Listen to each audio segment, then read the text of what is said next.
Welcome back to the deep dive. If you ever feel like you're just pouring all this energy, time, commitment into relationships and getting nothing back, just emptiness. Well, today's deep dive might just be that shortcut to wisdom you need. We're jumping straight into, honestly, a really challenging piece of counsel from PG Sebastian's materials. It's this high-stakes warning: wrong ground will still mock your labor. Mock your labor. Yeah. Wow. Yeah, that phrase, it really carries the weight, doesn't it? The weight of years maybe spent trying too hard, but just in the wrong place. We often think, we operate under this assumption that if we just put in the effort, success is guaranteed. Right, like if I just give more love harder, it has to work out eventually. Exactly. But PG Sebastian, he forces us to apply a profoundly strategic mindset to our love lives, which sounds maybe a bit cold at first. Maybe, but that's the genius here, isn't it? I mean, he's a certified family counselor, sure, but he also has this strong corporate background, digital services manager at Enterprise Group Palak, founder of Digital Undertow. Right. He gets return on investment. He gets strategy. And he brings that same sharp lens, identifying value, managing risk. He brings that to the messy, emotional world of commitment. Precisely. And look, it's not about being like transactional in a cold way. It's about being wise. We're unpacking his article, investing in the right soil. The whole idea is that our deepest contributions, our love, our commitment, support, they're like seeds. Okay, seeds. I like that metaphor. And if you're aiming for a relationship that's truly intended towards forever, the big question, the defining decision, is figuring out the character of the soil where you plant those really precious seeds. Remember the tagline, forever should be built with clarity.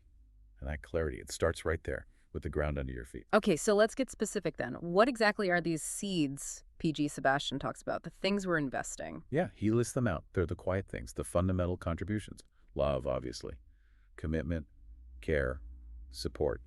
And one we often forget, maybe, presence. Just being there. Presence. That's huge. And these aren't things you just scatter around demanding an instant payback, right? No, exactly. They're long-term investments.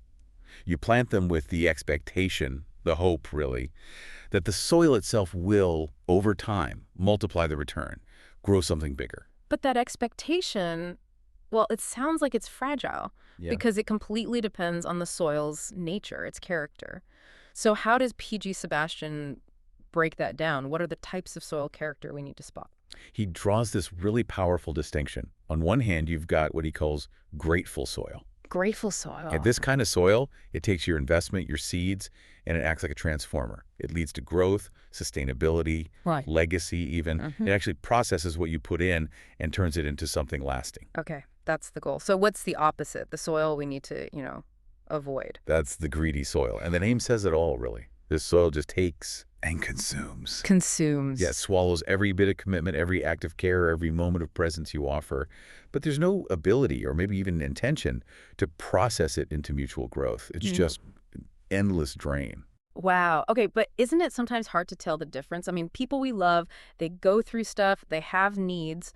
How do we stop confusing like genuine temporary need, which is just part of life, with this fundamental relentless consumption? That's a great question. And that's where strategic patience comes in. Need is often cyclical, right? It comes and goes. But consumption, that's more foundational to the character of the soil. PG Sebastian suggests looking at the outcome over time, what happens in the long run. With the right ground, the grateful soil, he says you reap not only what you sowed, but an overflow, a harvest that outlives you. An overflow, a harvest that outlives you. That's the sign that it multiplies your effort back. Exactly. That's grateful soil. But the wrong land. The greedy soil, that's where your sweat is just swallowed, and your kindness, it becomes nothing more than firewood for another's temporary warmth. Ooh, that analogy is just devastating. It means they literally use your warmth, your commitment, just to get comfortable for a bit. But it didn't build anything lasting, not for them, not for you. And this needs right into what he calls the peril of these prodigal soils and the pain, the real deep pain of realizing you wasted your best efforts. Yeah, he talks about that bitterness, doesn't he? The ultimate betrayal isn't always some big dramatic blow up. Sometimes it's just the slow dawning realization years later that you're old and bitter, betrayed, seething with angst. And it's not just bad luck, he argues. It's the direct consequence of poor initial investment choices, of failing to really assess and maybe reevaluate the soil you chose. It's that awful feeling of looking back and seeing your strongest years, your best emotional energy just spent, poured onto an empty field. Think about the examples he gives of these consuming soils. Right. He mentions lovers who maybe only valued you for the optics of commitment. Optics, yeah, or just a few empty, well-choreographed phrases of love.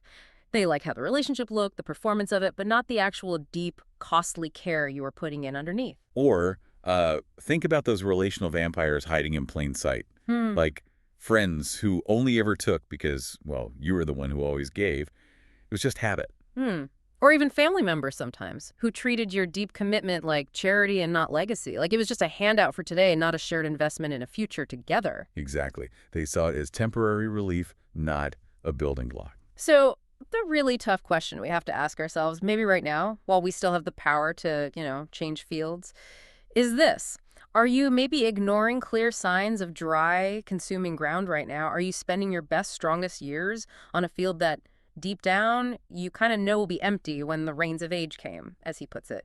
When you actually need that support back, that decision, stay and keep sowing or leave that field, that's maybe the defining strategic choice. And making that choice, recognizing it even, it requires a huge shift in perspective, Mm. especially when we start talking about the difference between commitments born out of duty and those born out of, well, wisdom.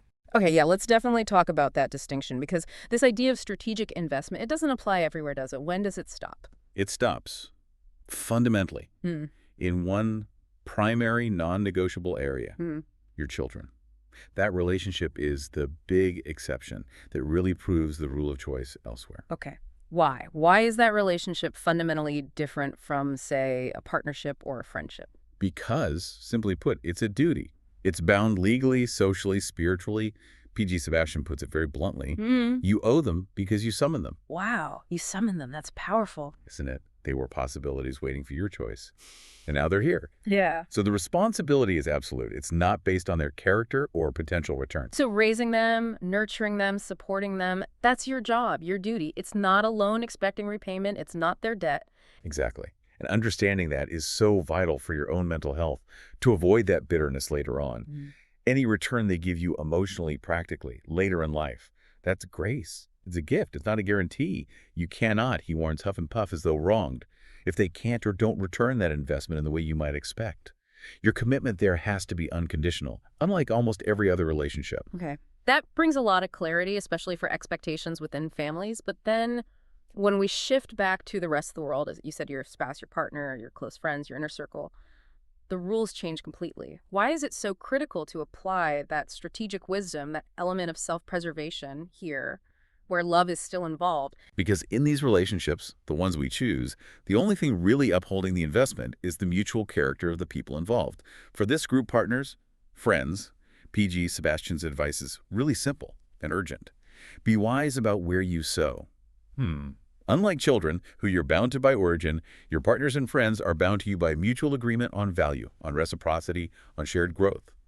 Or at least they should be. And the cost of getting it wrong here, of poor strategy, it isn't just wasted time, is it? It's the quiet death of your emotional assets. That line he wrote, it just hammers it home.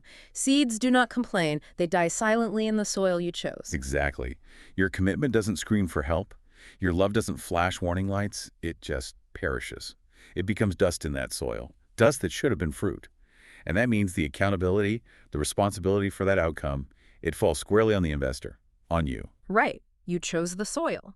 And this is where, again, you see that practical, maybe even corporate-influenced insight coming through. This isn't just about feelings. It's about a measurable outcome down the line.